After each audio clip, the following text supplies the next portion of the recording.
إن الحمد لله نحمده ونستعينه ونستغفره ونعوذ بالله من شرور أنفسنا ومن سيئات أعمالنا من يهده الله فلا مضل له ومن يضلل فلا هادي له وأشهد أن لا إله إلا الله وحده لا شريك له وأشهد أن محمدا عبده ورسوله يا أيها الذين آمنوا اتقوا الله حق تقاته ولا تموتن إلا وأنتم مسلمون يا أيها الناس اتقوا ربكم الذي خلقكم من نفس واحدة وخلق منها زوجها وبث منهما رجالا كثيرا ونساء واتقوا الله الذي تساءلون به والأرحام إن الله كان عليكم رقيبا يا أيها الذين آمنوا اتقوا الله وقولوا قولا سديدا يصلح لكم أعمالكم ويغفر لكم ذنوبكم ومن يطع الله ورسوله فقد فاز فوزا عظيما أما بعد. اس دنیا کی حقیقت کیا ہے؟ یہ دنیا کیا چیز ہے؟ اس کو جاننے کے لیے ہمیں سب سے پہلے اس کا جو نام ہے لفظ دنیا، اس پہ غور کرنا چاہیے کہ ہم اس کو دنیا کہتے ہیں. عربی زبان کا یہ لفظ ہے، اردو میں بھی یہی استعمال ہوتا ہے. عربی گرامر کے اعتبار سے لفظ دنیا یہ مؤنث کا صیغہ ہے اور اس کا مذکر ہے ادنا. ادنا ہم اپنی زبان میں کہتے ہیں ایک گھٹیا، حقیر، بے وقت، بے قیمت چیز کو، کہ یہ بالکل ادنا سی چیز ہے، معمولی، جس کی کوئی حیثیت نہیں. اسی سے ہے دنیا. لفظ دنیا کا معنی ہی یہ ہے کہ گھٹیا، حقیر، بے قیمت، بے وقت، جس کی کوئی اللہ کے ہاں کوئی قدر و قیمت ہے ہی نہیں. یہ تو اس کے لفظ سے ہی پتہ چل جاتا ہے کہ اس کی حقیقت کیا ہے. جب ایک چیز کا نام ہی اس کی حقیقت کو واضح کر دے تو اس پہ لمبی چوڑی بات کرنے کی ضرورت باقی نہیں رہتی. مثلا لفظ مسجد ہے. مسجد کا معنی کیا ہے؟ سجدے کی جگہ، جہاں آ کے لوگ اللہ کے سامنے سجدہ کریں، اس کے نام سے پتہ چلتا ہے. قرآن بہت زیادہ پڑھی جانے والی کتاب، اس کے نام سے پتہ چل رہا ہے. لفظ دنیا کے نام سے ہی پتہ چلتا ہے کہ یہ بالکل گھٹیا اور حقیر، بے قیمت چیز ہے. لیکن اللہ رب العالمین نے انسان کو بار بار ریمائنڈ کروانے کے لیے کہ انسان بھول جاتا ہے، وہ اصل لفظ کو سمجھتے ہوئے بھی اس کی حقیقت سے غافل ہو جاتا ہے. اللہ ذوالجلال والاکرام نے انسان کو سمجھانے کے لیے قرآن مجید میں دنیا کی مختلف مثالیں دی ہیں، کیونکہ جب کوئی بات کسی مثال سے سمجھائی جائے تو اس کو سمجھنا یا اس کو ذہن میں بٹھانا آسان ہو جاتا ہے. سورہ یونس میں اللہ تعالیٰ فرماتے ہیں انما مثل الحیات الدنیا کماء انزلناہ من السماء فاختلط به نبات الارض مما يأكل الناس والانعام حتى اذا اخذت الارض زخرفها وزينت وظن اهلها انهم قادرون عليها اتاها امرنا ليلا او نهارا فجعلناها حصیدا کأن لم تغن بالامس.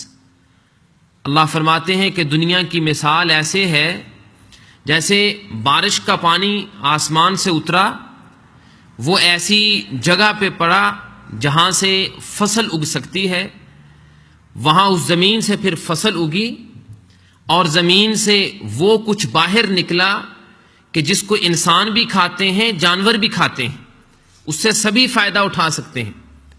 لیکن وہ جو کچھ زمین سے نکلا وہ تیار تو ہے کھانے کے لیے، لیکن کھانے والوں کو اس کے کھانے کا بھی موقع نہیں ملا کہ اچانک ہی کوئی ایسی آفت آئی، کوئی ایسی آندھی آئی، طوفان آیا، زلزلہ آیا، سیلاب آیا کہ وہ ساری کی ساری فصل چند ہی لمحوں میں برباد اور تباہ ہو گئی، اور وہ ایسے زمین صاف ہو گئی کہ جیسے اس زمین پہ کچھ اگا ہی نہیں تھا.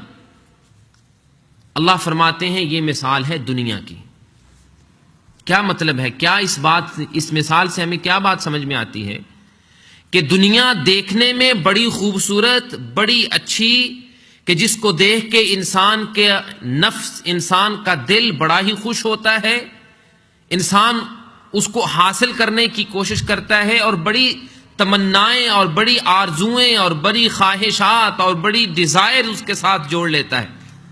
بالکل ایسے ہی جیسے کوئی فصل زمین سے نکلتی ہے، تیار ہوتی ہے، تو اس فصل کو بونے والا کسان اس کو دیکھ کے بڑا خوش ہوتا ہے.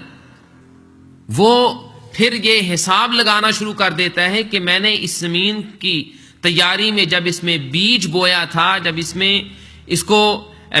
میں دانہ ڈالا تھا، تو اتنا میرا اس پہ خرچ آیا، پھر میں نے اس کو پانی لگایا، پھر اس کی حفاظت کی، پھر 2 4 6 7 8 10 مہینے یا سال بعد یہ فصل تیار ہوئی. اب وہ کسان اس فصل کو دیکھ کے بڑا خوش ہوتا ہے، اور اس کی تمنا اور آرزو، خواہش یہ ہوتی ہے کہ اس فصل کو میں کاٹوں گا، اس کو مارکیٹ میں لے کے جاؤں گا، میں نے جو اس میں خرچ کیا ہے وہ سب کچھ مجھے واپس مل جائے گا، اس کے علاوہ پورے سال کا اناج بھی مجھے مل جائے گا، اور صرف یہی نہیں بلکہ آئندہ سال دوبارہ فصل بونے کے لیے بھی میں کچھ سیونگ کر کے رکھ لوں. یہ ہے کسان کی تمنا، جو اس فصل کو دیکھ کے بڑا خوش ہو رہا ہے اور حساب کتاب لگا رہا ہے، اور ایک کے بعد دوسری، دوسری کے بعد تیسری خواہشات بڑھاتا جا رہا ہے. اللہ فرماتے ہیں دنیا کی مثال بالکل یہی ہے کہ دیکھنے والوں کو بڑی اچھی خوبصورت لگتی ہے، اور وہ اس کو دیکھ کے پھر تمنائیں، اپنی آرزوئیں، اپنی خواہشات بڑھاتے جاتے ہیں. لیکن حقیقت کیا ہے کہ اگر ایک ہی جھٹکا لگے اللہ کے عذاب کا، آندھی آئے، طوفان آ جائے، سیلاب آ جائے، تو بالکل ختم، اس کی کوئی حقیقت ہی نہیں رہتی. اسی مثال کو اللہ تعالیٰ نے دوسری جگہ پہ قرآن مجید میں سورہ الکہف میں بیان کیا ہے، جس سورت کو پڑھنے کا اللہ کے رسول صلی اللہ علیہ وسلم نے ہمیں حکم دیا ہے کہ ہر جمعے کے روز اس سورت کو دہرایا جائے، اس سورت کی تلاوت کی جائے. اس میں بھی اللہ تعالیٰ یہی بات فرماتے ہیں کہ وَاضْرِبْ لَهُمْ مَثَلَ الْحَيَاةِ الدُّنْيَا كَمَاءٍ أَنزَلْنَاهُ مِنَ السَّمَاءِ فَاخْتَلَطَ بِهِ نَبَاتُ الْأَرْضِ فَأَصْبَحَ هَشِيمًا تَذْرُوهُ الرِّيَاحُ وَكَانَ اللَّهُ عَلَى كُلِّ شَيْءٍ مُقْتَدِرًا. اے پیغمبر صلی اللہ علیہ وسلم، آپ ان لوگوں کو دنیا کی حقیقت بتائیے، اور انہیں بتائیے کہ دنیا ایسے ہے جیسے آسمان سے پانی نازل ہوتا ہے، بارش آتی ہے، اس سے فصل اگتی ہے، وہ فصل جب تیار ہو جاتی ہے اچانک اس میں کوئی بیماری پھیل جائے، فصل کو کیڑا لگ جائے، کوئی اس پہ آفت آ جائے، فَأَصْبَحَ هَشِيمًا تَذْرُوهُ الرِّيَاحُ، وہ ایسے برباد ہو جاتی ہے جیسے آندھی آئی اور ساری فصل کو اڑا کے لے گئی، کچھ بھی باقی نہیں بچا. یہ دنیا کی حقیقت. اور یہ تو اللہ نے مثالیں دی ہیں، اللہ کے پیغمبر صلی اللہ علیہ وسلم نے بھی دنیا کی حقیقت بیان کرنے کے لیے بڑی واضح اور کھلی مثالیں دی ہیں. لیکن بات یہ ہے کہ ہم ان باتوں کو اکثر بھول جایا کرتے ہیں. شیطان ہمیں یہ باتیں بھلا دیتا ہے کہ دنیا ہے کیا، اور ہم بسا اوقات دنیا کو ہی سب کچھ سمجھ بیٹھتے ہیں، سب کچھ سمجھتے ہیں، تو اسی لیے تو ہمارے دنیاوی معاملات بہت زیادہ برباد ہوتے ہیں. دنیا کی خاطر ہی ہم لڑائیاں مول لیتے ہیں، دنیا ہی کی خاطر تو ایک دوسرے سے دشمنیاں کرتے ہیں، دنیا ہی کی خاطر تو دلوں میں بغض اور حسد اور کینہ پیدا ہوتا ہے، دنیا ہی کی خاطر تو غصہ آتا ہے. اسی لیے معروف مقولہ ہے کہ حب الدنیا رأس کل خطیئہ، ہر گناہ کی جڑ اصل میں ہے ہی دنیا کی محبت. دنیا کی محبت اگر انسان کے دل میں نہ ہو تو یہ کچھ نہ ہو جو دنیا میں ہم فساد دیکھتے ہیں. جو براڈ لیول پہ، بڑے لیول پہ جو فساد ہے وہ بھی دنیا کی محبت کی وجہ سے. اور اگر ہم اپنے گھریلو مسائل دیکھیں تو اس میں بھی در حقیقت بات یہی ہے کہ ہم دنیا ہی کو سب کچھ سمجھ بیٹھے ہیں، اس لیے ہمارے معاملات بگڑ چکے ہیں. دنیا کی محبت ہی تو ہے کہ جس کی خاطر ہم دین کو پیچھے چھوڑ دیتے ہیں کہ بھی کچھ وقت ملے گا تو قرآن پڑھ لیں گے، 24 آورز 24 گھنٹوں میں سے اللہ کے دین کے لیے ہم کتنا وقت نکالتے ہیں؟ کبھی ہم نے سوچا ہے؟ ہم میں سے ہر شخص کو چاہیے کہ کبھی نہ کبھی بیٹھ کے ایک پیپر لے کے پین لے کے ذرا حساب لگایا کرے کہ آج صبح جب سے میں اٹھا ہوں اس وقت سے لے کے آج شام رات سونے تک میں نے کتنے کام دنیا کے کیے ہیں اور کتنے کام میں نے اللہ کے لیے کیے ہیں، دین کے کام کیے ہیں۔ ہم سب اس نتیجے پہ پہنچیں گے کہ 24 گھنٹوں میں سے بہت چند منٹ ہوں گے جو ہم نے اللہ کے دین کے لیے رکھے ہیں، باقی زیادہ تر ہمارا وقت دنیا کے لیے۔ اور کس دنیا کے لیے؟ جس کے بارے میں اللہ ذو الجلال والاکرام فرماتے ہیں وَمَا هَذِهِ الْحَيَاةُ الدُّنْيَا إِلَّا لَهْوٌ وَلَعِبٌ، یہ دنیا سوائے کھیل اور تماشے کے کچھ نہیں۔ سورہ الحدید میں اللہ فرماتے ہیں اعلموا انما الحیاۃ الدنیا لعب ولہو وزینۃ وتفاخر بینکم وتکاثر فی الاموال والاولاد۔ اللہ فرماتے ہیں لوگو جان لو، یقین کر لو اس بات پہ کہ یہ دنیا کھیل تماشا ہے۔ انما الحیاۃ الدنیا لعب، یہ کھیل ہے، لہو فضول ہے، گھٹیا ہے، بے حقیقت ہے، وزینہ، یہ دنیا ایک زینت ہے، خوبصورتی ہے، لباس خوبصورت، مکان خوبصورت، گاڑی خوبصورت، گھر کا انٹیریئر خوبصورت، بزنس خوبصورت، باہر گرینری خوبصورت، خوبصورتی بڑی اس دنیا میں نظر آتی، لیکن حقیقت کیا ہے؟ اللہ فرماتے ہیں تفاخر بینکم، اور دنیا کیا ہے؟ ایک دوسرے پہ فخر کرنا۔ یہی کچھ ہم دنیا میں دیکھتے ہیں، ایک دوسرے کے پہ فخر، کوئی زبان سے بول کے فخر کرتا ہے، کوئی اپنے ایکشن سے فخر کرتا ہے۔ ہم میں سے ہر شخص تقریباً اسی دوڑ میں لگا ہوا ہے ایک دوسرے پہ فخر کرنے۔ اگر کسی کی اچھی گاڑی دیکھتے ہیں تو کوئی تو اپنے پاس مال ہونے کی وجہ سے اس سے بہتر گاڑی خرید لیتا ہے، اور جن کے پاس نہیں ہوتا ان کے دل میں یہ خواہش ضرور پیدا ہو جاتی ہے کہ کہیں میرے پاس بھی اتنا ہو تو میں بھی اس طرح کی گاڑی لوں۔ لیکن ایسا کم ہوگا، بہت کم ہوگا کہ کبھی کسی کو قرآن پڑھتے ہوئے ہم سنیں تو دل میں یہ خواہش پیدا ہو کہ کاش مجھے بھی قرآن ایسے پڑھنا آئے۔ اسی سے ہم اندازہ کر سکتے ہیں کہ ہماری اٹیچمنٹ دنیا کے ساتھ کتنی ہے اور اللہ کے دین کے ساتھ کتنی۔ دنیا کے معاملے میں ایک دوسرے پہ فخر کرتے ہیں، اور اللہ فرماتے ہیں مزید وَتَكَاثُرٌ فِي الْأَمْوَالِ وَالْأَوْلَادِ۔ دنیا ہے کیا؟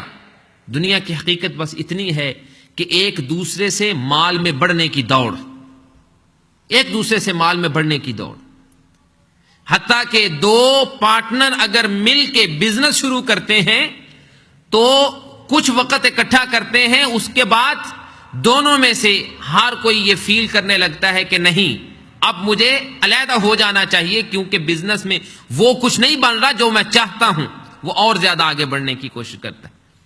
اور اللہ کے پیغمبر صلی اللہ علیہ وسلم نے اسی دنیا کی محبت کی طرف اشارہ کرتے ہوئے فرمایا کہ انسان دنیا کے پیچھے جب لگ جائے، دنیا اکٹھی کرنے اور سمیٹنے کی دھن اس کو لگ جائے تو پھر کیا حال ہوتا ہے؟ آپ نے فرمایا لو کان لابن آدم وادیان من ذهب لابتغى ثالثا، اللہ اگر اپنے کسی بندے کو سونے کی بھری دو وادیاں دے دے، وادی کہتے ہیں ویلی کو، دو پہاڑوں کے درمیان جگہ، اگر اتنا سونا اللہ ایک نہیں دو دے دے، بندہ ایک ہے سنبھالنے والا لیکن ایک کو اللہ دو دے دے، تو پھر کیا ہوگا کہ وہ صبر کر کے بیٹھ جائے گا کہ میرے پاس بہت سونا ہے؟ نہیں، آپ نے فرمایا لبتغا ثالثا، وہ پھر دو سمیٹ کے رکھے گا اور تیسرے کی طرف دوڑ لگا دے گا کہ اب میرے پاس تیسری بھی آنی چاہیے۔ اور میرے بھائی حقیقت یہ ہے کہ ہم کسی نہ کسی حد تک اس دوڑ میں ضرور شامل ہو جاتے ہیں اور اس حقیقت کو بھول جاتے ہیں جس کا اللہ نے قرآن مجید میں ذکر کیا ہے کہ وَمَا الْحَيَاةُ الدُّنْيَا إِلَّا مَتَاعُ الْغُرُورِ۔ اللہ سے سچی بات کس کی ہو سکتی ہے؟ اللہ سے بڑھ کے حقیقت واضح ہمارے سامنے کون کر سکتا ہے؟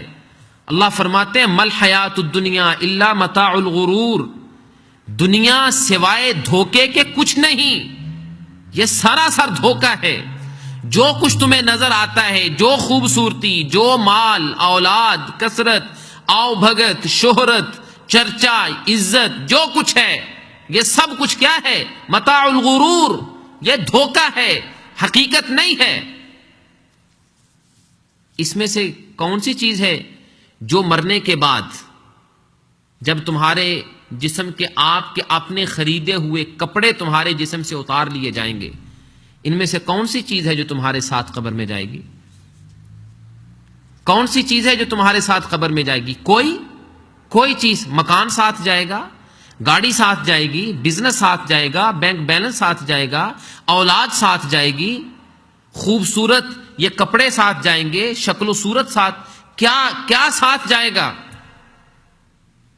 صرف انسان کے اعمال۔ اس لیے ہمیں یہ حقیقت ذہن میں رکھنی چاہیے کہ دنیا کی حیثیت کیا ہے، اور جب کسی چیز کی حیثیت کو ہم سمجھ جائیں تو پھر اس کے ساتھ معاملہ بھی اسی طرح کا کیا جاتا ہے۔ جن لوگوں کو یہ حقیقت سمجھ میں آ جائے وہ پھر دنیا کے لیے وہ کچھ نہیں کرتے جو ہم میں سے اکثر کرتے ہیں، وہ پھر دنیا سے بے نیاز ہوتے ہیں، وہ دنیا سے بے نیاز ہوتے ہیں، کیونکہ ان کو اس کی حقیقت کا پتہ ہے کہ اس کی حیثیت کیا ہے۔ لیکن جن لوگوں کے سامنے اس کی حقیقت واضح نہ ہو یا جو اس کی حقیقت کو سمجھ نہ سکیں، وہ اس کھیل تماشے میں پڑے ہوتے ہیں۔ میں اس کی مثال دیتا ہوں کہ اللہ نے قرآن میں دنیا کو کہا کھیل تماشا۔ اب مثال اس کی یوں سمجھیے کہ آپ اپنے بچے کو ایک کھلونا لے کے دیتے ہیں، وہ بچہ اس کھلونے کے ساتھ کھیلتا ہے کیونکہ اس کی ساری دنیا وہی ہے، وہ اسی کے ساتھ خوش ہے۔ لیکن والدین یا بڑے، حتیٰ کہ بچے کے بڑے بہن بھائی، وہ بھی اس کے ساتھ نہیں کھیلتے۔ کیوں؟ اس لیے کہ وہ سمجھتے ہیں کہ یہ کھیل تماشا بچے کے لیے، ہمارے نزدیک اس کی کوئی حیثیت نہیں ہے۔ بالکل یہی بات ہے کہ اگر ہم اس بات پہ یقین کر لیں کہ یہ دنیا کھیل تماشا ہے تو ہم دنیا کو اپنی نظروں کے سامنے دیکھتے ہوئے بھی اس کے پاس سے گزر جائیں، ہم اس کو کوئی اہمیت نہ دیں، بالکل اسی طرح جس طرح آپ بچوں کے کھلونوں کے پاس سے گزر جاتے ہیں اور کوئی اہمیت نہیں دیتے۔ اور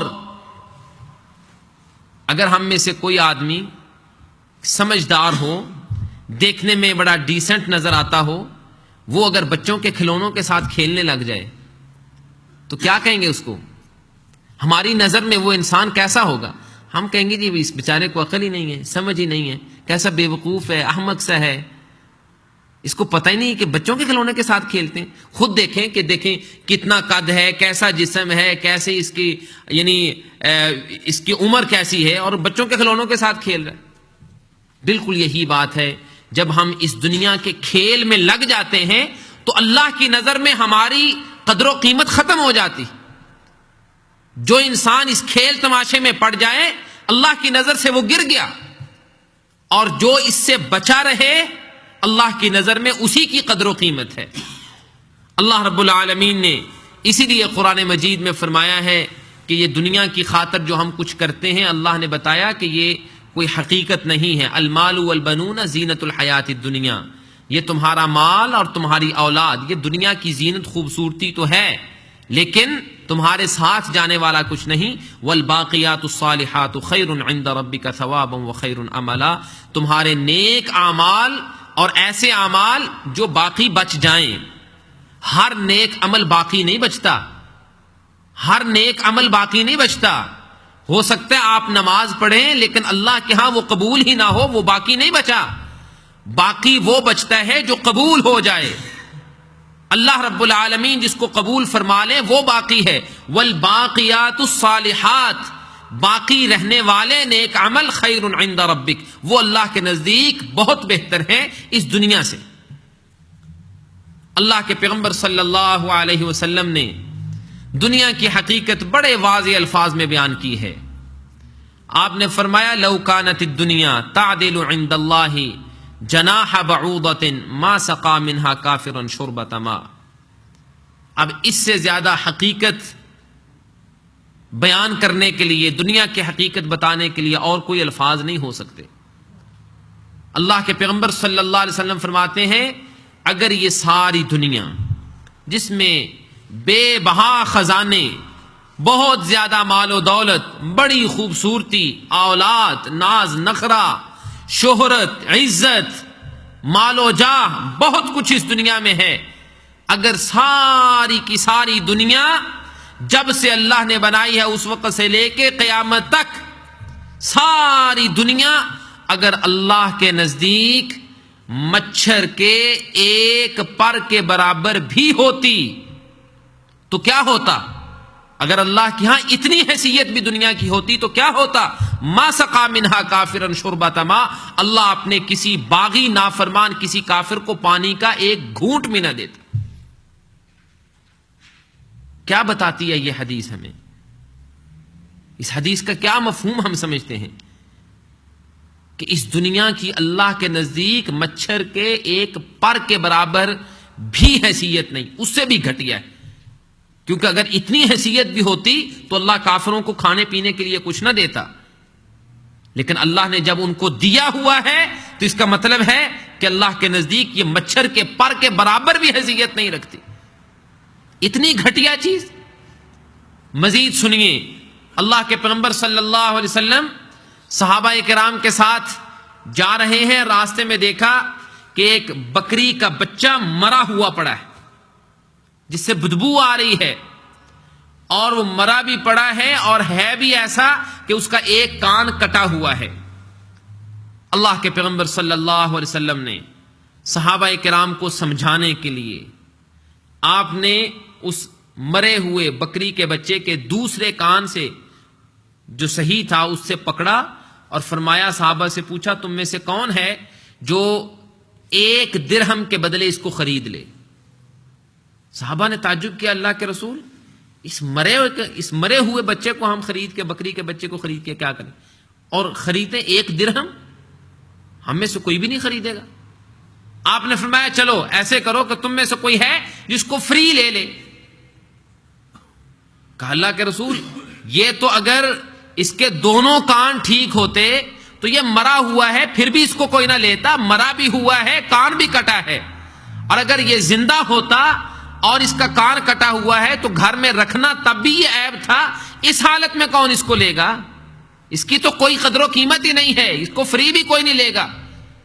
آپ نے فرمایا واللہ للدنیا اہون علی اللہ من ھذا علیکم، آپ نے فرمایا میں اللہ کی قسم اٹھا کے کہتا ہوں اللہ کے نزدیک یہ ساری دنیا اس بکری کے مرے ہوئے بچے کے برابر بھی حیثیت نہیں رکھتی، اللہ کے نزدیک اس سے بھی گھٹیا ہے، جتنی تمہارے نزدیک اس کی قدر و قیمت ہے اس سے بھی گھٹیا ہے۔ یہ دنیا